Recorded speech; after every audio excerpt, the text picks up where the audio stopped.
Hi guys, today is all about your personal finances. This is you and your money.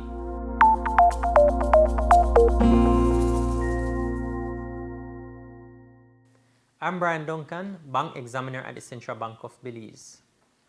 By now, you've taken a long look at your budget, identified a savings goal, and you're ready to open an account with a financial institution. With everything moving at the speed of social media and the internet, we are inundated with information. It can get overwhelming, but we are here to help with all that. Important points to consider include whether an institution has online access, or the benefits and disadvantages of debit cards versus credit cards, for example. What I'm getting at is that personal financial management will be as different for each of us as our incomes are. But we can agree that what's important to all of us is understanding what we earn, how much we spend, and our goals. That way, we can successfully budget, use debit and credit cards prudently, prepare for emergencies, as well as short and long-term goals, and more. To help us more clearly understand more about the financial tools that are available to us, Dr. Carol Bob, who is an educator in financial literacy, is with us today. Welcome, Dr. Bob. Let's start by discussing some of the differences between banks and credit unions. The major difference between a bank and a credit union is that credit unions are owned by its members, and credit union get to select the people we call them member owners. The people who own a credit union, they are called member owners, and they get to select the people who they want to serve on their board. They have annual general meetings. They get to say what they want done and how it is being done. At a bank, the bank is privately owned. Customers are not allowed to select people who govern them. They are not to help determine what interest rate should be paid. So there is a big difference. For a credit union, you're a member owner. For a bank is owned privately by a number of people. Dr. Bob, talk to us about online banking in Belize. Well, when I think of online banking, I think it's a more efficient method. People can go at any time of the day or even at night.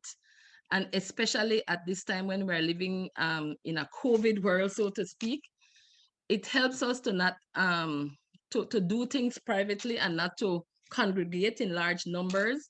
And it is more efficient and it's more easier for us to access our funds. So I think it's a very efficient and easy way to make banking, to make our funds available to us at any time, and it is much safer.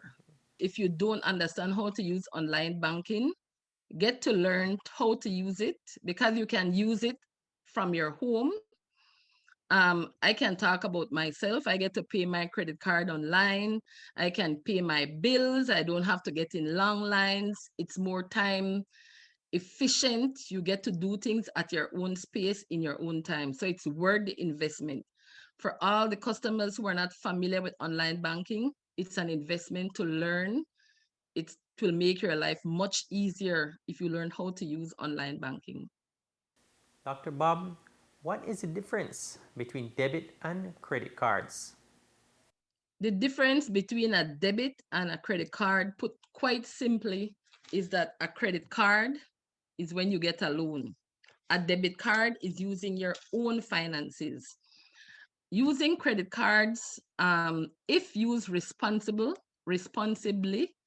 can be very useful, especially when you travel. There are some institutions, some hotels, some businesses that require a credit card. A credit card is a very good card to use, but you need to use it responsibly, meaning that whatever you use, you must pay within the given period.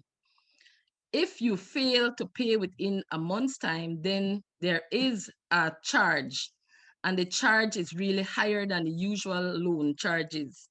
So my advice is credit cards are useful, but use it responsibly. A debit card is when you use your own money. With a debit card, you use money from your savings account or from your checking account.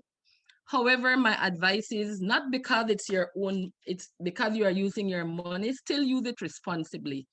Follow your budget and use it wisely, and use it to buy things that you need rather than what you want. Also, you have to be mindful that there are some banks that charge a fee when you withdraw too often from your savings or use your checking account very frequently. At the start of this episode, I spoke about personal financial management. What advice do you have in that regard? In terms of personal financial management, I would say to all believers and everyone listening to this document, set goals in your life. Set SMART goals, goals that are specific, that are measurable, and goals that you can achieve. And when you have set those goals and state the things that you want to achieve in life, you must align it with a budget. Follow a budget. And one of the important things to remember in a budget, one of the fixed items is savings. Always try to save 10% of whatever you earn or whatever you have gifted. When you are making your budget, your savings must be a fixed expense, just like paying your mortgage, like paying your rent, or paying your electricity bill or any other bill. But my advice is save regularly, budget for things that you need, and ensure that you follow your budget and make sure it's aligned with what you earn too. Thanks so much to Dr. Bob for coming through with game-changing info on how to approach your personal finances. We now go to Shanelle to wrap the show with 3 tips to help you with your personal finances. Thanks so much, Dr. Bob, for providing valuable information on managing your personal finances. Here are 3 tips to help you with your personal finances. 1. This is your money, so be choosy. Is the financial institution you selected easily accessible to you? How do the staff treat its customers? Speak to others and learn of their experiences with that financial institution. What is the liquidity of the financial institution? The central bank's website includes the financials of all domestic banks and credit unions. 2. Remember to check fees for account maintenance, withdrawal, and transfer fees. The central bank's website includes the fees that is charged by the banks.